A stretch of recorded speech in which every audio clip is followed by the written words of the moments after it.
Chapter 7 ત્રિકોણ part 3 આપણે ત્રિકોણની એકરૂપતા માટેની શરતો વિશે માહિતી મેળવી રહ્યા હતા તેમજ આપણે એક શરત વિશે માહિતી મેળવી લીધી છે પૂર્વધારણા 7.1 બાખુબા પૂર્વધારણાનો નિયમ। હવે તમે જોઈ શકો છો તમે બે ઉદાહરણ લીધા છે એમાં એક ઉદાહરણ જે છે એ આપણી બાજુ અને ખૂણા માટેનું જ છે એટલે કે બાખુબા શરત છે કે નહીં એ ચકાસવા માટેનું લીધેલું છે એટલે રિવિઝન પણ થઈ જાય। તો તમે જોઈ શકો છો કે અહીં આપણને બે બાજુના માપ કેવા મળે છે સરખા મળે છે એટલે કે એક બાજુ જે છે એ 5-5 સેમીની મળે છે અને બીજી બાજુ જે છે એ કેવી મળે છે 4 સેમીની। છતાં પણ તમને બે આકૃતિ છે એ કેવી લાગે છે અલગ લાગે છે એકરૂપ લાગતી નથી। તો જુઓ તમને જે ખૂણો આપેલો છે એ કયો આપ્યો છે તો અંતર્ગત ખૂણો આપેલો નથી। આપણી જે શરત છે એ શું છે બાખુબા એટલે કે બે બાજુની વચ્ચે આવેલો ખૂણો હોવો જોઈએ। બે બાજુની અંતર્ગત આવેલો ખૂણો હોય તો જ આપણને જે છે ત્રિકોણ કેવા મળે છે એકરૂપ મળે છે જ્યારે આપણને આ ત્રિકોણ જે છે એ એકરૂપ મળતું નથી। એટલે માત્ર ને માત્ર આપણને બાખુબા શરત જ છે એ મળી શકે છે પછી ખુબાબા કે બાબાખુ એવી કોઈ આપણને શરત મળતી નથી કેમ કે એમાં અંતર્ગત ખૂણો ન હોય તો આપણને કોઈ પણ બે ત્રિકોણ છે એકરૂપ મળતા નથી એટલે કે આપણને માત્ર ને માત્ર બાખુબા શરત મળે છે। ચલો ત્યારબાદ હવે આપણે બીજું જોઈએ નીચે તમને જે બીજી આકૃતિ આપેલી છે એમાં તમે જોઈ શકો છો તો અહીં આપણે બે ખૂણા અને એક બાજુ લીધેલું છે। જોઈ શકો છો તો તમે બે ત્રિકોણને કટ કરી અને એકબીજા ઉપર રાખો તો એ બંને કેવા છે એકબીજા ઉપર બંધ બેસતા છે એ બેસી શકે છે। તો એક ખૂણો છે એ સરખો છે એના પછી એક ખૂણો સરખો છે અને એ બે ખૂણા વચ્ચે આવેલી બાજુ જે છે એ કેવી મળે છે તમને સમાન મળે છે। બે ખૂણાની વચ્ચે આવેલી બાજુ તમને સરખી મળે છે એટલે આના ઉપરથી આપણને શું પ્રમેય મળશે ખૂણો બાજુ ખૂણો એટલે કે ખૂબાખુ કેવો મળશે બે સમાન ખૂણાઓ અને અંતર્ગત બાજુ કેવી મળે છે તમને સમાન હોય તો શરત કઈ થશે ખૂણો બાજુ ખૂણો જેને આપણે કહીશું ખૂબાખુ। હવે જનરલી આ પ્રમેય છે અને આ એક મોસ્ટ આઈએમપી પ્રમેય તરીકે આપણે લેતા હતા પરંતુ આ પ્રમેય હવે તમને માત્ર ને માત્ર વિધાન જ સમજવાનું છે પ્રમેયની સાબિતી કરવાની નથી માટે આ પ્રમેય તમને હું સમજાવતી નથી બીકોઝ થોડોક મોટો છે ક્યારે પણ આપણને સમજવું હશે તો જ્યારે બી ક્લાસમાં મળીશું ત્યારે આપણે સમજીશું જો શક્ય હશે તો બાકી આ પ્રમેયનું માત્ર ને માત્ર હું વિધાન સમજાવું છું જે અત્યારે તમારા માટે ખૂબ જ જરૂરી છે। પહેલાં તો એને આપણે નામ આપી દઈશું તો એનું નામ છે પ્રમેય 7.1 અને એની સાથે એનું નામ છે ખૂબાખુ પ્રમેય। ક્યારેક તમને એવી રીતે બી પૂછી શકે છે કે ખૂબાખુ પ્રમેયનું વિધાન લખવું એ રીતે પણ પૂછી શકે છે કે પ્રમેય 7.1નું વિધાન લખો આપણે બે રીતે તૈયાર હોવા જોઈએ। પ્રમેય 7.1 ખબર હોય રોજ બોલાશે એટલે પ્રમેય 7.1 ખબર હશે પરંતુ એ ખૂબાખુ પ્રમેય છે એ આપણને યાદ રહેશે નહીં તો એવું થવું જોઈએ નહીં। આ બંને કેવા છે એક જ પ્રમેય છે જે રીતે બી પૂછાય આપણે લખી શકીએ। પહેલાં તો વિધાન લખી અને સાબિત કરો એ રીતે પૂછાતું હતું પરંતુ હવે આ પ્રમેય છે એ સાબિત કરવાનો નથી।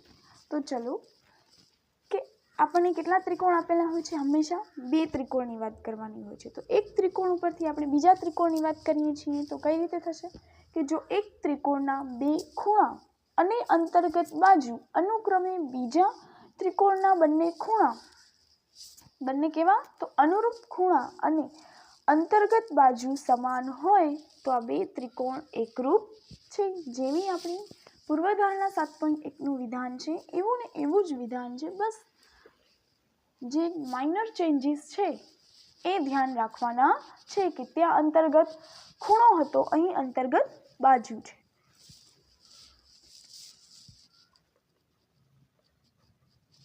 જો એક ત્રિકોણના બે ખૂણાઓ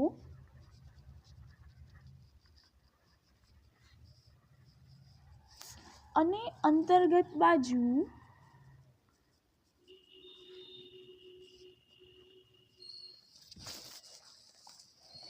અનુક્રમે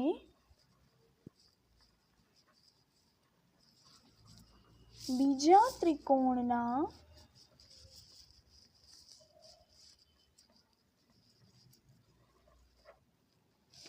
અનુરૂપ ખૂણા અને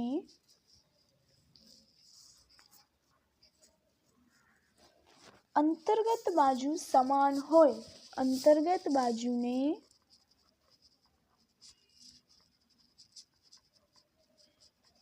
સમાન હોય તો તે બે ત્રિકોણ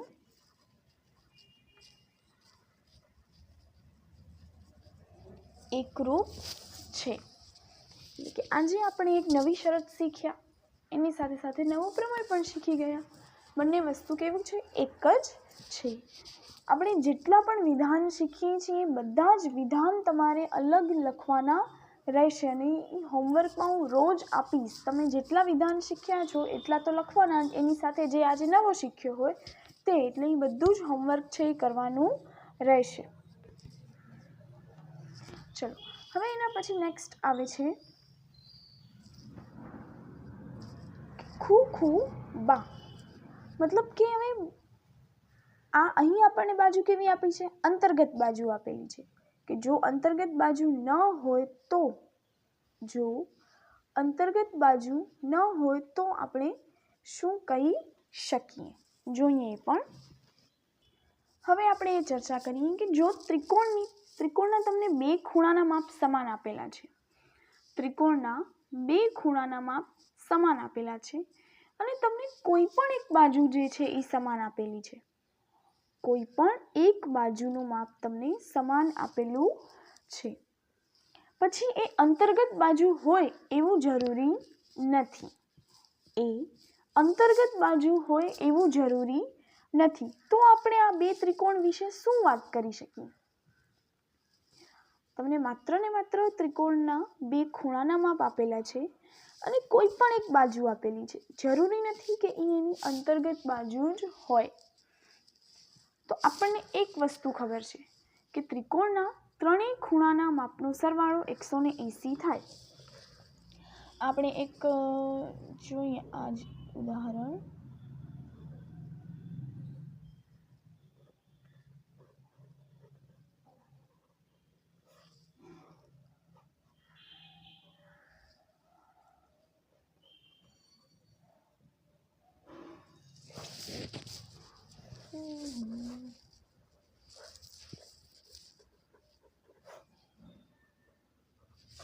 ચલો અહીં મેં એક ઉદાહરણ લીધું છે.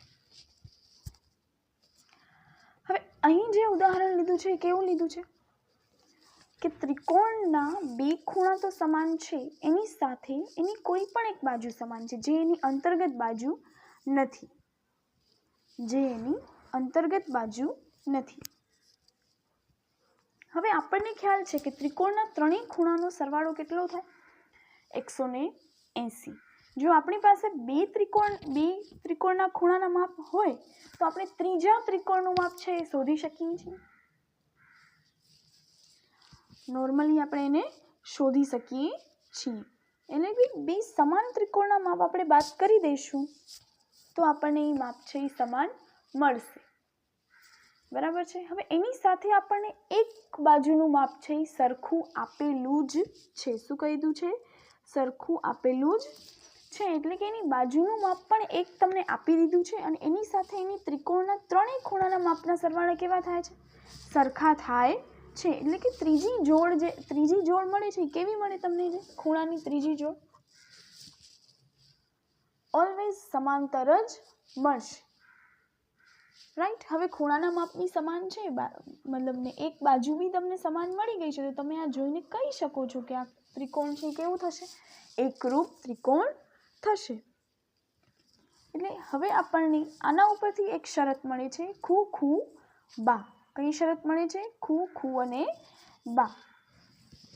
અને આપણે બા ખૂખું નામ નથી આપેલું, આપણે એને ખુખુબા નામ આપેલું છે. શા માટે? તો આપણે એનામાં ખૂણાનો વધારે ઉપયોગ કરીએ છીએ કે ખૂણા ઉપરથી 2 ખૂણા આપેલા છે, એના ઉપરથી આપણે ત્રીજો ખૂણો મળી જશે અને ત્રીજો ખૂણાનું માપ બી સરખું મળે છે અને સાથે એક બાજુનું માપ કેવું છે? સમાન છે. એટલે બાકીની 2 બાજુના માપ પણ કેવા થશે? સમાન થશે. બરાબર, ખૂણા ઉપરથી જાય છે માટે આપણે આ શરતને ખૂ ખૂ બા એકરૂપતાની શરત કહી છે. ખૂણો ખૂણો અને બાજુ, ખૂ ખૂ બા. હવે આ શરત માટે આપણને નથી કોઈ વિધાન, જે વિધાન તો હું લખાવી દઈશ છતાં બી, એટલે કે નથી કોઈ પૂર્વધારણા અને કે નથી કોઈ પ્રમેય. માત્ર ને માત્ર આ શરતનો ઉપયોગ આપણે દાખલામાં કરવાનો રહેશે. કઈ રીતે થશે, શું થશે એ પણ આપણે દાખલામાં જોઈશું. ચલો, તો હવે આપણે જોયું ખૂ ખૂ બા એકરૂપતાની શરત. તો એનું વિધાન લખી દઈએ કે શું થશે? તો જો ખૂણાની 2 જોડ અને અનુરૂપ બાજુઓની એક જોડ સમાન હોય તો તે ત્રિકોણ એકરૂપ થાય. તો તે કેવા થાય? ત્રિકોણ એકરૂપ થાય. ને આ કઈ શરત પરથી આવ્યું? ખૂણો ખૂણો અને બાજુ. કે જો ખૂણાની 2 બાજુઓ અને ખૂણાની 2 જોડ અને અનુરૂપ બાજુ સમાન હોય તો તે 2 ત્રિકોણ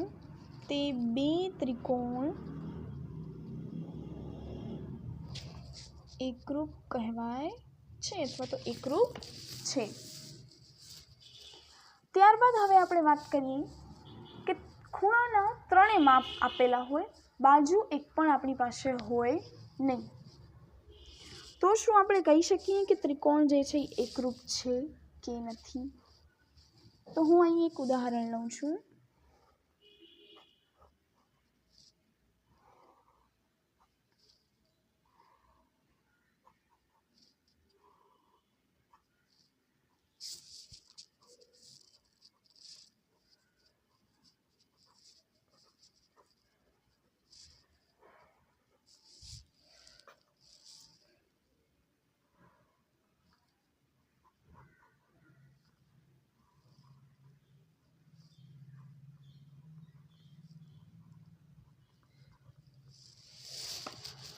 જુઓ, આમાં મેં બધા જ ખૂણાના માપ કેવા લીધા છે?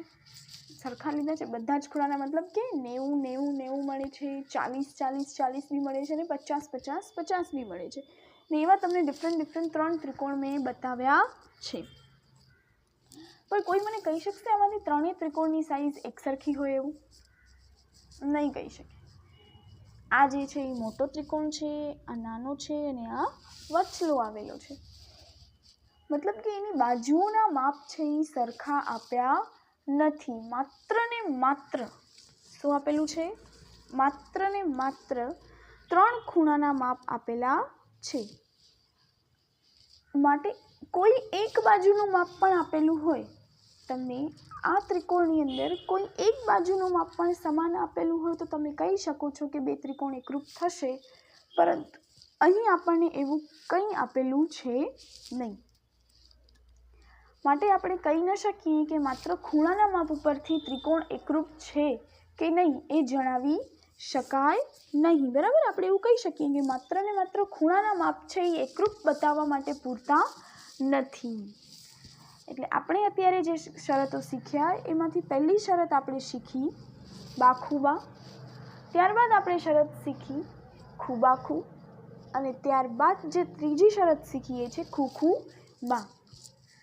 આ 3 શરતનો ઉપયોગ કરવાનો છે અહીં આપણને, અને આ એકરૂપતાની શરતો છે. 10મા ધોરણમાં આપણે સમરૂપતાની શરતો શીખીશું. ત્યારે આ શરતનો ઉપયોગ કરીશું. એટલે આ શરતો વિશે માહિતી યાદ રાખવાની છે. જે બી એનું વિધાન આપણે લખેલું છે, આ ત્રણેય શરતની વ્યાખ્યા જે છે એ તમારે હોમવર્કમાં કરવાની રહેશે. ત્યારબાદ આપણને 7.1 જે છે એ કરવાનું નથી. 7.1ના બધા જ દાખલા જે છે એ કેન્સલ થયેલા છે.